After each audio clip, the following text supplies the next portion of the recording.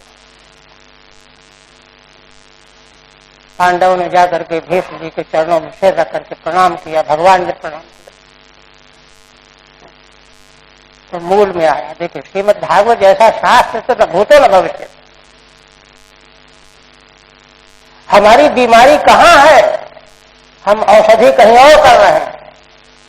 तो कहते हैं, सूत जी कहते हैं कि पांडवों को नमस्कार करते देख करके भीष्म जी गदगद हो गए, अश्रु के धारा बहने लगे।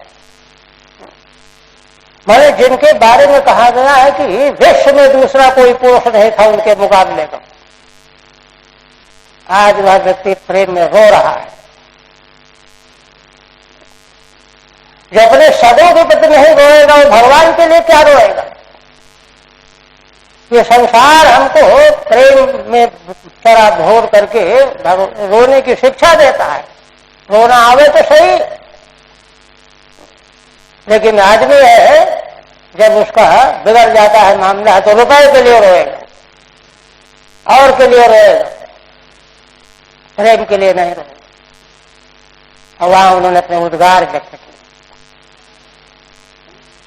कि देखो तो तुम लोग दुख पाने लायक नहीं, विशेषण दिया है ना, विप्र धर्माच्युताश्रया, इनका आश्रय लेने वाले हो तो विप्र ब्राह्मण, धर्म और अच्युत भगवान। पांडव इनके जीवन को देखिए, इनके जीवन व्रत को, तीनों के प्रति जो है श्रद्धा भरी पड़ी। इतना समय नहीं इतना उल्लेख करने का, किंतु कहने का मतलब यह है कि वे संसार को ठीक ठीक जानते समझते थे, देखते थे। और जब इस तरह का जीवन हमारा हो, और इस तरह का जीवन कब हो, जब संसार के प्रति हमारी दृष्टि बदले, संसार में सब एक दूसरे शक की दृष्टि से देख रहा है, गड़बड़ हो रहा है। तो शुद्ध दृष्टि जो है शास्त्रों के द्वारा प्राप्त करनी है। जिस संसार की रचना करने के लिए स्वयं परमात्मा भगवान कितना जो है कड़हट प्रयत्न करने में लगे हुए हैं, क्या क्या कर रहे हैं।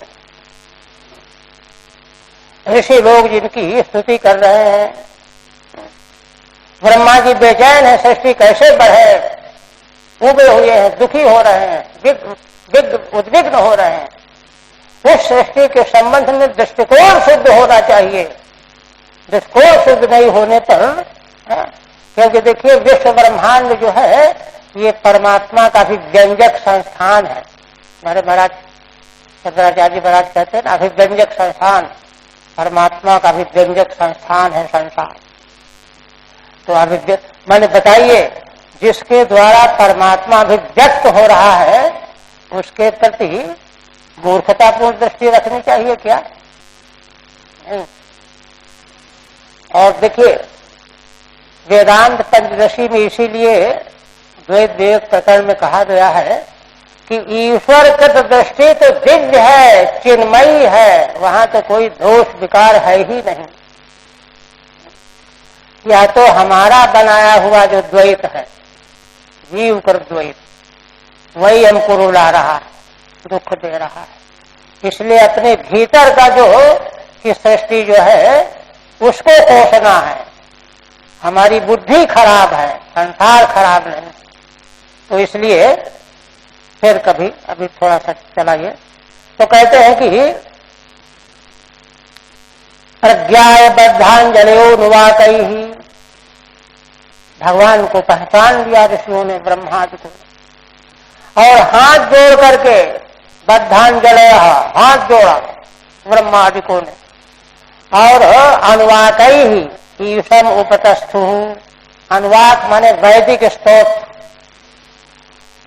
वेद में जो स्तोत्र दिए गए हैं, वैदिक स्तोत्र जो है अलौकिक है, लौकिक भाषा नहीं हो, अलौकिक है, शास्त्रीय। तो उन स्तोत्रों के द्वारा भगवान की स्तुति करने लगे। टीका, प्रज्ञा माने आलक्ष्य, अंतर्दृष्टि से भगवान को पहचाना ऋषियों ने। स्थूल दृष्टि थोड़े भगवान पहचान में आएंगे। और अनुवाको वैदिकम सूक्तम, वैदिक सूक्त को अनुवाद करते, तत्सदशैर वाक्य तुष्टभुः। तो वैदिक सूक्त और उनके अर्थ को व्यक्त करने वाले सदस्य वाक्य, उन वाक्यों के द्वारा भगवान की स्तुति करने लगे। क्योंकि यहां तो वैदिक सूक्तों का अर्थ आगे कहा गया है। ऋषय ऊचु, ऋषि श्री ब्रह्मा आदि भगवान की स्तुति करते हुए कहते, जितम जितम ते जित यज्ञ भावन त्रयीम तनुम स्वाम परिधुन्वते नमः। यद्रोम गर्तेषु निलिल्युरध्वरास्तस्मै नमः कारणशूकरायते। ऋषि कहते हैं, हे अजित, हे यज्ञ भावन,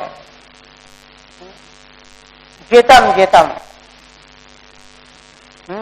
आपका उत्कर्ष हो, आपका उत्कर्ष हो, आप सर्व विजयी हैं, सब विजयी। संभ्रम में दुरुक्ति है, संभ्रम में दुरुक्ति, दो बार।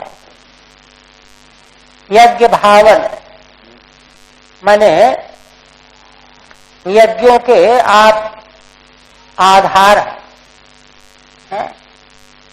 यज्ञों के द्वारा ही भगवान भावित किए जाते हैं, पहचाने जाते हैं। यज्ञादिकों को करने वाले ही भगवान को पहचानते हैं। यज्ञ ही भाव्यते यज्ञ भावना, तत्संबोधन। तैं तनुम स्वाम परिधुन्वते नमः।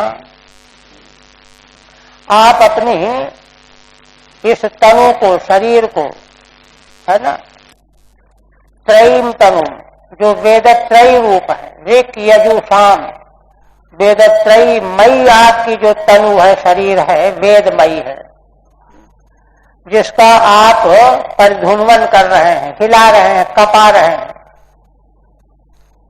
ऐसे आपको हम नमस्कार करते हैं।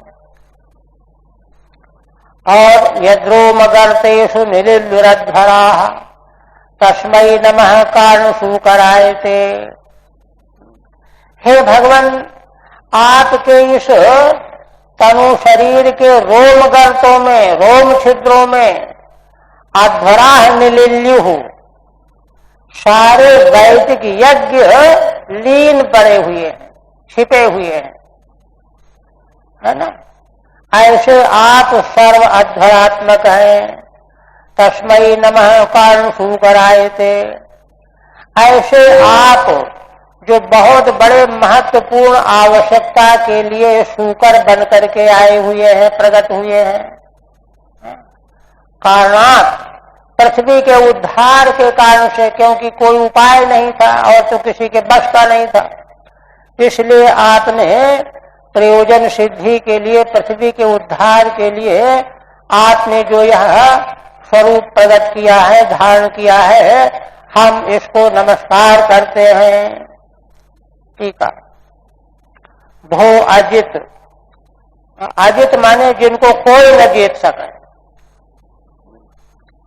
ते त्वया जितम जितमित संभ्रमे वीप्सा, आप तो सर्वातिशायी हो गए, आप सबको जीतने वाले हैं। संभ्रम में वीप्सा है, दुरुक्ति। यज्ञ भावन के लिए कहते हैं यज्ञैर भाव्यते आक्रियते इति तथा। कहते हैं यज्ञों के द्वारा ही आप आक्रियते माने अभिव्यक्त होते हैं। यज्ञों के द्वारा ही भगवान को देखने का सामर्थ्य आता है। ऐसे आप यज्ञ भावन। त्रयीम वेदमयीम तनु, वेदत्रयी वेदमयी तनु है आपका। इसीलिए यद्रोमगर्तेषु निलिल्युरध्वराः, निलिल्यु माने लीन प्रायाः, आपके वेदत्रयीमय विग्रह में सारे यज्ञ लीन पड़े हुए हैं, लीन हैं। आप कारणम पृथ्वी उद्धारणम तेन सुकराय, पृथ्वी के उद्धार रूपी कारण के लिए आप यह विग्रह प्रकट करने वाले हो, आपको हम नमस्कार करते हैं। रूपम तवैतन्ननु दुष्कृतात्मनाम दुर्दर्शनम देव यदध्वरात्मकम छंदांसि यस्य त्वचि बर्हिरोम स्वाज्यम दृशित्वं घृषु चातुर्होत्रम। और कहते हैं कि हे भगवान, यह जो आपका स्वरूप है, यह दुष्कृतात्मनाम दुर्दर्शनम, जो दुष्कृतात्मा है, दुराचारी है, पापी है ना, स्वेच्छाचारी है, उन लोगों के लिए आपका स्वरूप दिखाई पड़ना कठिन है, असंभव है, दुर्दर्श है। वे तो सामान्य पशु रूप में ही देख के रह जाएंगे, किंतु पवित्र आत्मा सत्पुरुष आपके स्वरूप का दर्शन कर सकते हैं। तो कहते हैं कि अच्छा, भगवान का क्या स्वरूप है? तो कहते हैं यदध्वरात्मकम, भगवान का वास्तविक स्वरूप अध्वरात्मक है, यज्ञात्मक है। अध्वर माने यज्ञ। और इसीलिए छंदांसि यस्य त्वचि बर्हिरोम स्वाज्यम दशित्वं घृषु चातुर्होत्रम, जिन भगवान के त्वचा में, त्वचि छंदांसी वैदिक छंद मौजूद है, विद्यमान। रोमस बर्ही, और भगवान के रोम क्षेत्रों में बर्ही माने कुशा, याज्ञिक सामग्री है। आज्यम दृषि, भगवान के नेत्रों में आज्यम माने घृत। देखिए ये सब वैदिक पदार्थ हैं।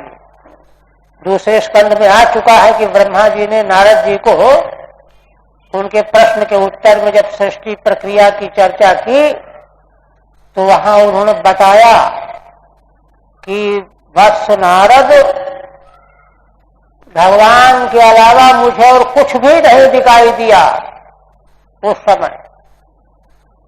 तब मैंने क्या किया कि उन्हीं भगवान के अवयवों से कुशा बनाया, दुग्ध बनाया, घृत बनाया, मंत्र बनाया, विधि विधान बनाया, ये सब वही वर्णन है।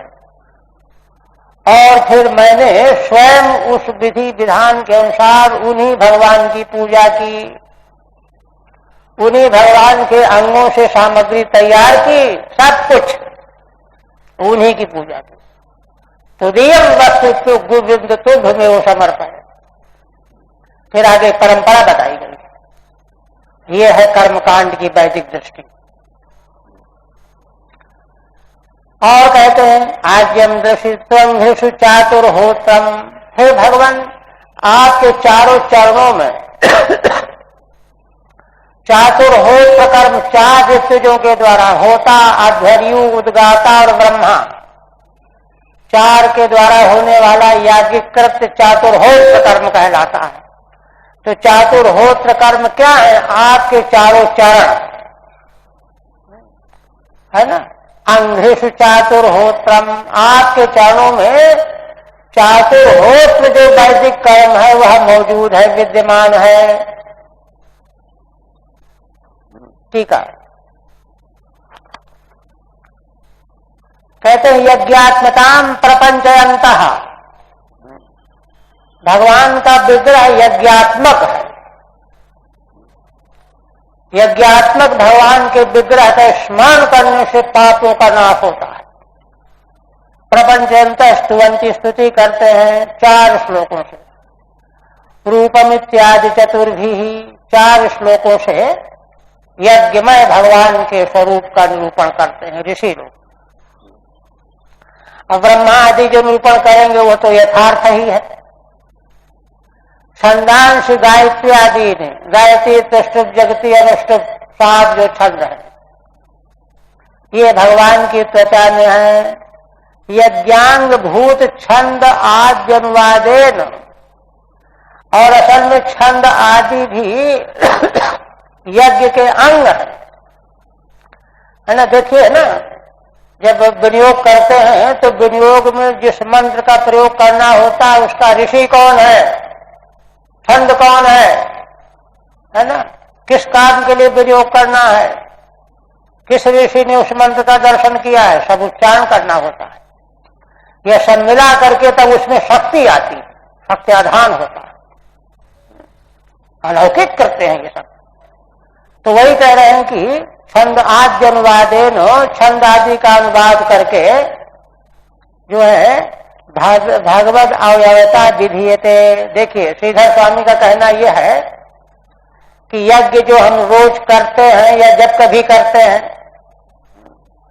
तो वे सब यज्ञ जो है वैदिक याग आदि भगवान के ही अवयव है। ऐसी दृष्टि हमको बनानी चाहिए। उपनिषदों में उपासनाओं का वर्णन है ना, व्यक्तोपासना, अव्यक्तोपासना, नाम ब्रह्म है, मनो वै ब्रह्म, ऐसी उपासनाएं हैं।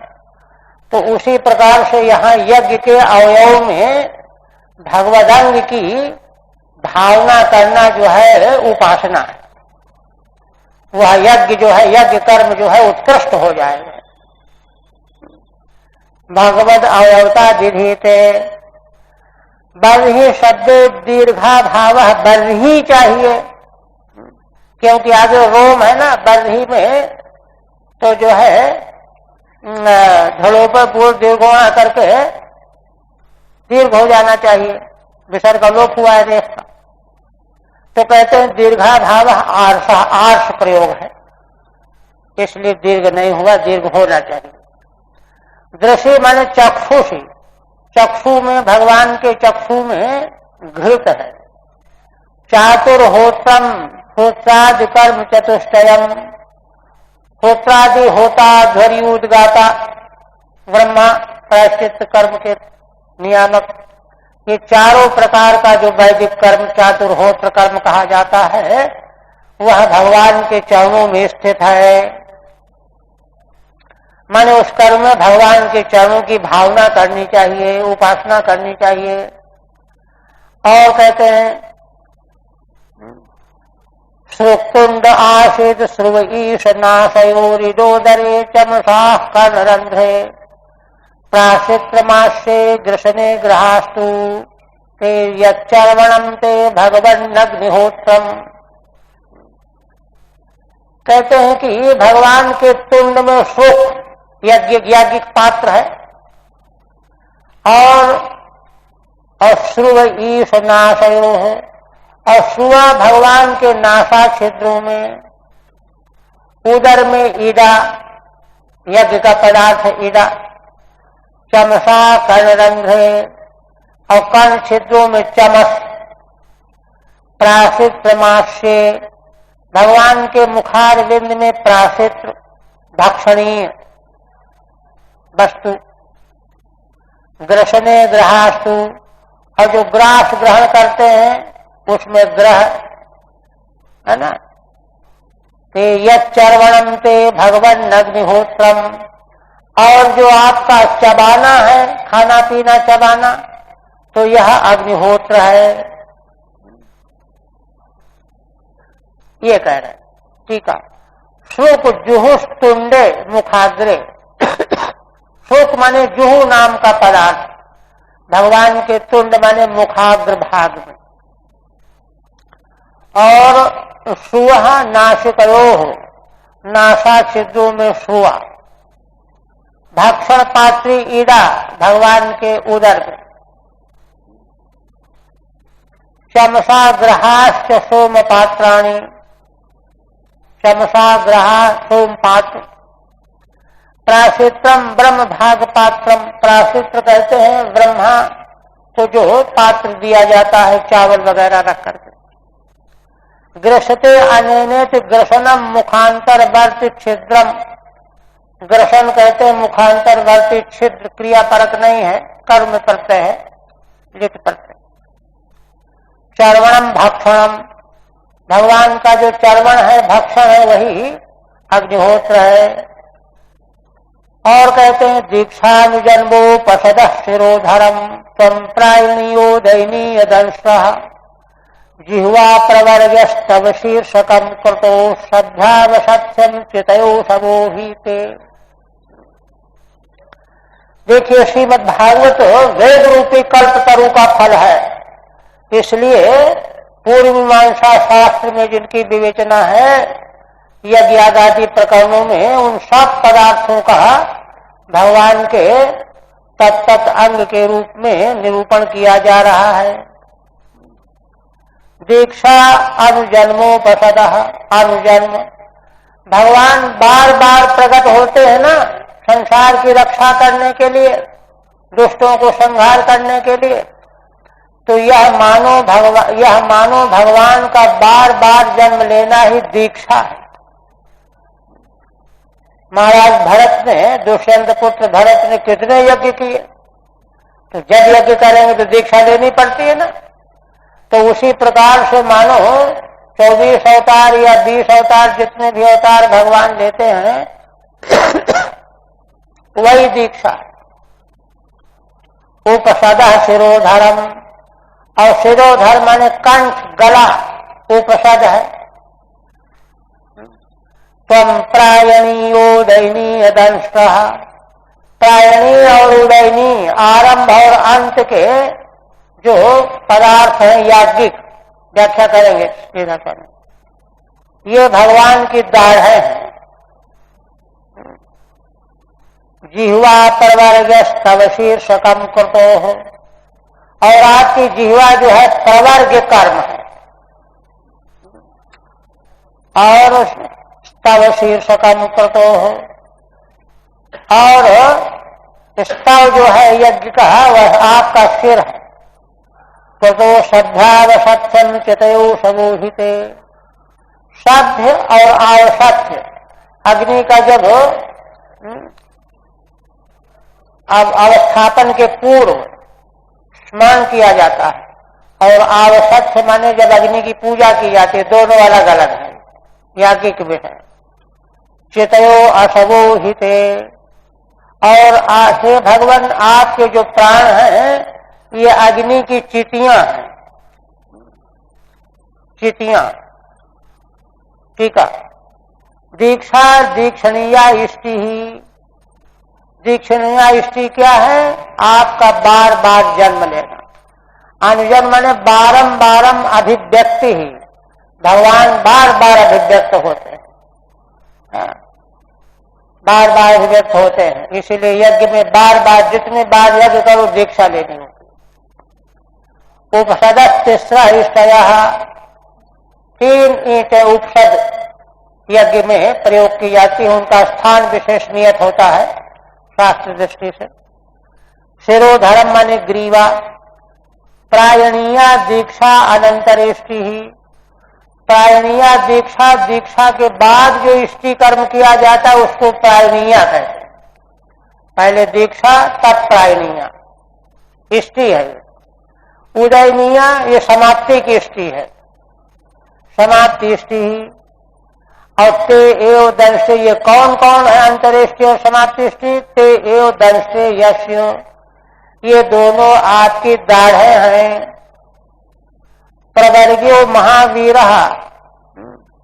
प्रत्युपसदम पूर्वम क्रियते, प्रवर्ग कहते हैं महावीर कर्म है, गौड़िया कहते हैं इसको, प्रवर्ग को, है ना। संतप्त घृत पूर्ण क्षीर प्रक्षारणम, इसमें क्या होता है? खौलते हुए घृत में दूध डाला जाता है। गौड़ियात महावीर करते, गौड़ियात माने क्योंकि जो है प्राकृत वैकट कई तरह की यज्ञ ना, तो वही कह रहे हैं। प्रत्युपसदम पूर्वम क्रियते, प्रत्येक उपसद कृत्य के पूर्व में किया जाता है प्रवर्ग कर्म। तो वह जो है सभ्यो होम, होम रहे तो अग्नि, अग्नि हो किंतु अभी होम नहीं किया गया हो, उसको सभ्य कहेंगे। आवसत्यम औपासनाग्नि, उपासना वाली अग्नि है ना, गार्हपत्य अग्नि आदि। और द्वंद्वैक्यम, द्वंद्व समास करके एक वद भाव हो गया। तत्व कृत रूप से शीर्षम शिरा, और कहते हैं कि आपका जो शिव है वह क्रतु रूप है, क्रतु रूप आपका सिर है। चितय इष्टका चैनानि पंचाशव प्राणा, चितय क्या है? इष्टका की चैन, इतनी ईंट पूरब दिशा में, पूरब पश्चिम उत्तर दक्षिण दिशाओं के अनुपात में यज्ञ कुंड में इष्टिकाओं का चयन किया जाता है, उसी को चिति कहते हैं। उनमें संख्या होती, इतनी ईंट इसमें, इतनी ईंट इसमें, इतनी ईंट इसमें, अलग अलग। अब तो सब ज्ञान लुप्त ही हो रहा है। सोमस्तु रेतः सवनान्यवस्थिति संस्था विभेदा सवदेव धातवः सप्तानि सर्वाणि शरीर संधिस्त्वं सर्वयज्ञ क्रतुरिष्टि बंधनः। पुनः कहते हैं ऋषि लोग, सोम क्या है? सोम का अभिषेक किया जाता है यज्ञों में, तो रेत ही सोम है।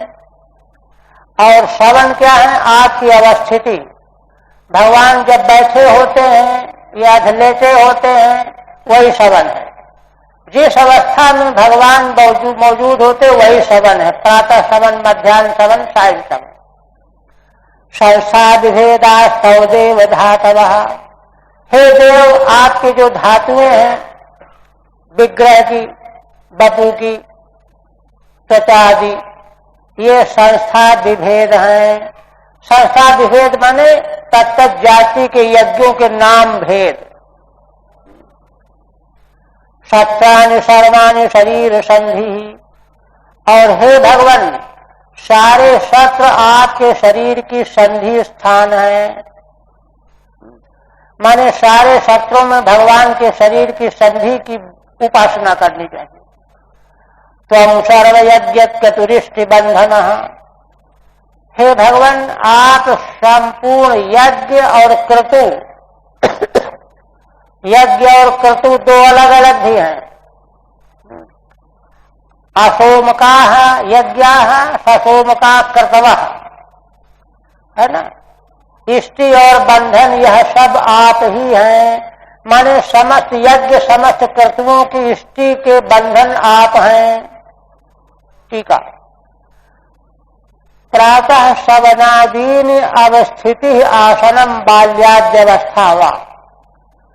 भगवान की जो अवस्थिति है, सवेरे किसी तरह बैठे रहना, फिर और तरह से, अथवा दूसरी व्याख्या श्रीधर स्वामी कहते हैं बाल अवस्था में भगवान जब प्रकट होते हैं तो और तरह से चलते फिरते बैठते हैं, युवा अवस्था में और तरह से चलते फिरते बैठते हैं, ये भेद हो गया।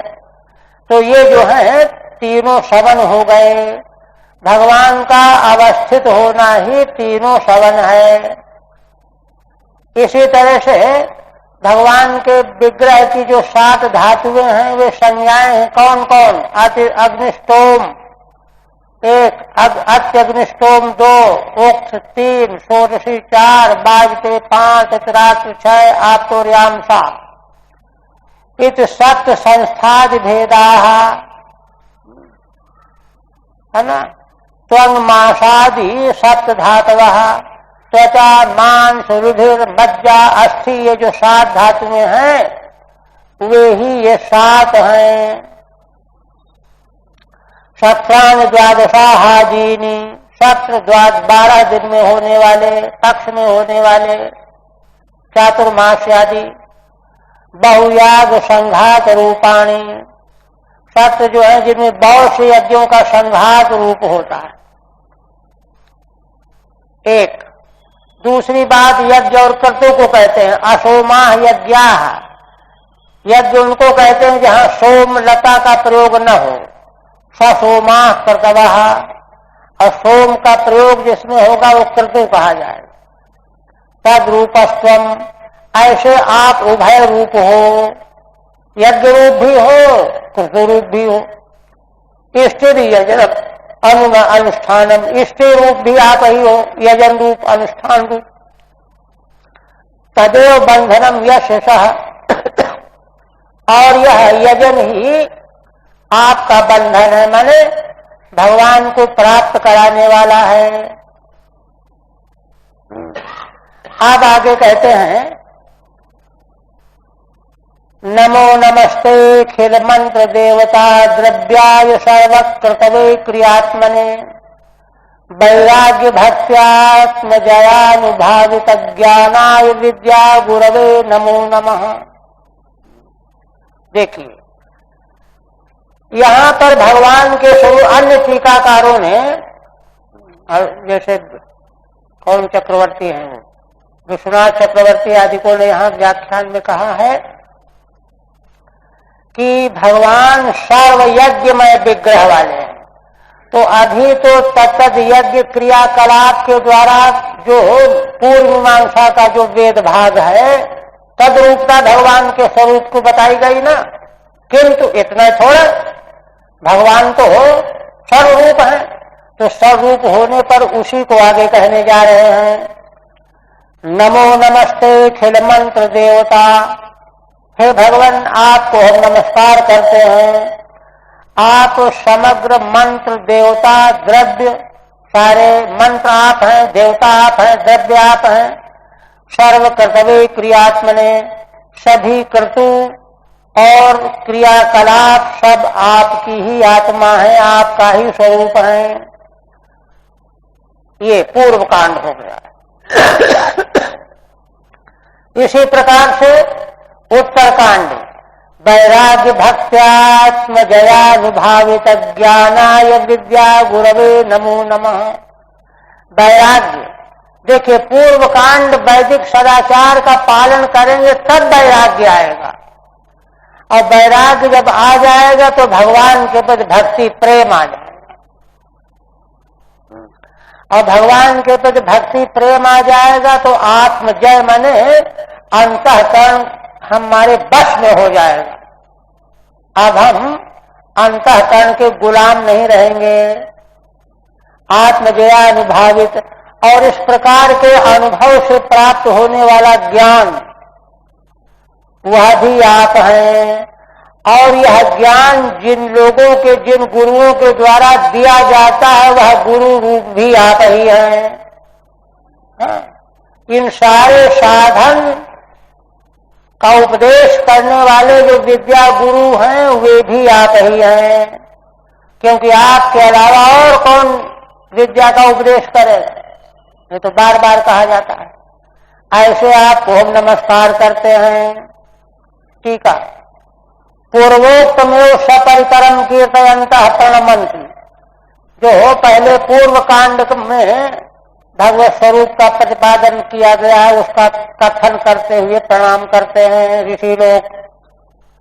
नमो नमैति अखिल मंत्रादि रूपाय, समग्र मंत्रादि रूपात हैं, मंत्र हैं, देवता हैं, द्रव्य हैं, सब अलग अलग समझिए। द्रव्य देवता, तत्व यज्ञों के देवता अलग अलग, द्रव्य अलग अलग। क्रियात्मने सामान्य व्यापार रूपाय, सामान्य व्यापार रूप भी आप ही हैं। किंच वैराग्य युक्त कर्म साध्या, है ना, सत्व शुद्धि, वैराग्य रूप कर्म के द्वारा साध्य क्या है, सत्व की शुद्धि। उससे क्या होगा, ततो भक्ति, भक्ति मिलेगी, भगवान के प्रति प्रेम आ जाएगा।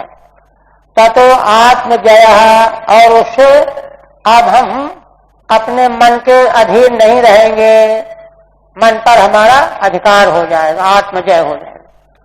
चित्त का स्थैर्य, चित्त स्थैर्य आ जाएगा।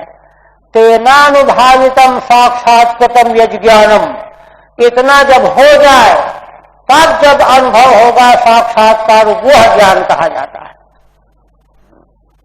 केवल वाणी से बोलना मात्र ज्ञान नहीं है। तेनानुभावितम साक्षात्कृतम यज्ञानम, यह सब आप ही हो। ऐसे आपको हम नमस्कार करते हैं। सर्वज्ञ बोल रहे हैं ना। एवं भूत ज्ञान प्रदाय गुरवे च, और कहते हैं कि भगवान ऐसा ज्ञान जो हमको लोगों को देने वाले हैं वे गुरु भी आप ही है। गुरु तो भगवान का स्वरूप होते ही है। फिर कहते हैं दर्शाग्र कोट्या भगवस्त्वया धृता विराजते भूधर भूषभूधरा, यथा बनान्नि शरतो दता धृता मतंगजेन्द्रस्य सपत्र पद्मिनी। हे भगवान, आप अपने दाढ़ों के अग्र किनारों से पृथ्वी को धारण किए हुए हैं। भूधर संबोधन है ना। भूधर माने पृथ्वी को धारण करने वाले। हे भगवान, आप अपने दाढ़ों के कोण से जो पृथ्वी को धारण किए हुए हैं, इससे, है ना, भूधर माने पहाड़ों के सहित पृथ्वी की बड़ी शोभा हो रही है। कैसी शोभा हो रही है, तो कहते हैं यथा बनान्नि शरतो दता धृता मतंगजेन्द्र से सपत्र पद्मिनी। कहते हैं जैसे कोई मतंगजेन्द्र, मतवाला हाथी गजराज, है ना, वन से निकल रहा हो और जिसने अपने सुंडा पर, दांतों पर क्या धारण कर रखा हो, पत्तों के सहित पद्मिनी ने कमिलिनी, कमिलिनी धारण कर रखा हो। वैसे ही यह पृथ्वी देवी आपके दर्शाग्र कोटि में वैसी शोभा को प्राप्त कर रही हैं, बड़ी शोभा हो रही है। और दूसरी बात यह है कि आपके लिए तो वही जैसे पद्म सपत्र पद्मिनी धारण करना हाथ मत वाले गजराज के लिए क्या है, कुछ भी नहीं है। वैसे आपके लिए तो कुछ भी नहीं है, जबकि पृथ्वी में सारे पर्वत भी बने हुए हैं। ठीक है। हे भूधर सभूधरा सपर्वता बनादुदका निर्गच्छतो गजेन्द्रस्य। आप भगवान तो जलाशय से निकल रहे थे ना, तो वन का अर्थ जल भी होता है। जल से निकलते हुए गजेंद्र के रूप में आप प्रकट हो रहे हैं। ऐसी शोभा हो रही है जैसे कोई गजराज अपने दांत में पत्तों के सहित कमलिनी को धारण करके शोभित हो रहा हो, कमलिनी की शोभा है। फिर कहते त्रयीमयम् रूपमिदं च सौकरम् भूमंडले नाथ धताधतेन ते चकाश श्रृंगोध घनेन भूयसा कुलाचलेन्द्रस्य यथैव विभ्रमः। देखिए, अभी तो पृथ्वी की शोभा का वर्णन किया ऋषियों ने, भगवान कैसे धारण किए हो तो पृथ्वी कैसे शोभित हो रही है वर्णन किया। आप कह रहे हैं कि पृथ्वी के साथ भगवान की शोभा कैसे हो रही है वर्णन कर रहे हैं। कैसे? कह रहे हैं कि इदम त्रयीमयम रूपम, हे भगवान आपका वेदत्रयीमय जो स्वरूप है, विग्रह बपु, सूकरस्य इदम सौकरम बपुः रूपम ते धृतेन भूमंडलेन दता।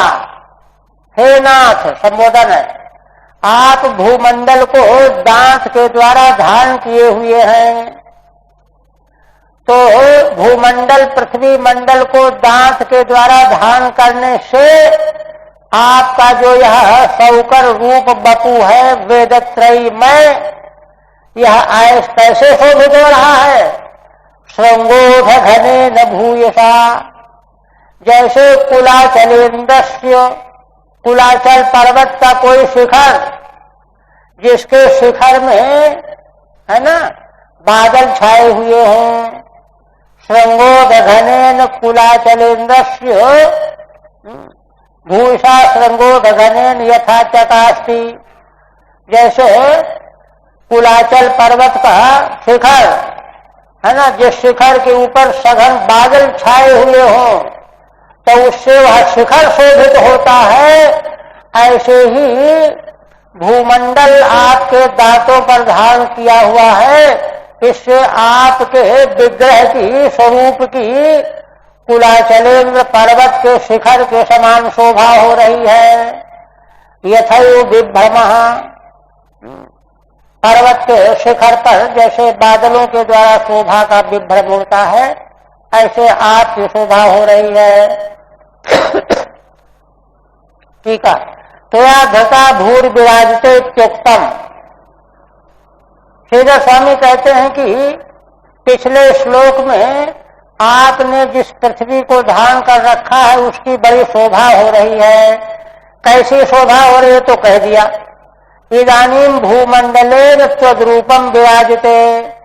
आप कह रहे हैं कि भूमंडल के द्वारा आपका रूप बड़ा शोभित हो रहा है। कैसे? त्रयीति अथेत्यर्थांतरे, अथ शब्द अर्थांतर प्रकट करने के लिए है। अथ दताधते पहले से भिन्न। ते इदम रूपम दंतेन धृतम यद भूमंडलम, आपका जो यह सौकर स्वरूप है, दांत के द्वारा जो भूमंडल आपने धारण कर रखा है, तेन चकास्ति शोभते, तो उस भूमंडल के द्वारा दांत में विराजमान भूमंडल के द्वारा यह आपका विग्रह बड़ा शोभित हो रहा है। किस तरह का शोभा हो रही है? श्रृंगेण ऊढ़ो धोतो यो घनस्तेन, श्रृंग के द्वारा धारण किया है ना घन बादल, जिस शिखर ने पर्वत ने, माने पर्वत ने, मानो पर्वत स्वयं हो गया भगवान का स्वरूप विग्रह और शिखर हो गया दांत भगवान का। उसी दांत पर वहां बादल है यहाँ, और वहां भगवान के दांत में पृथ्वी भूमंडल है। भूषा अति महता विभ्रमो विलासा, अत्यंत महान विभ्रम विलास हो रहा है।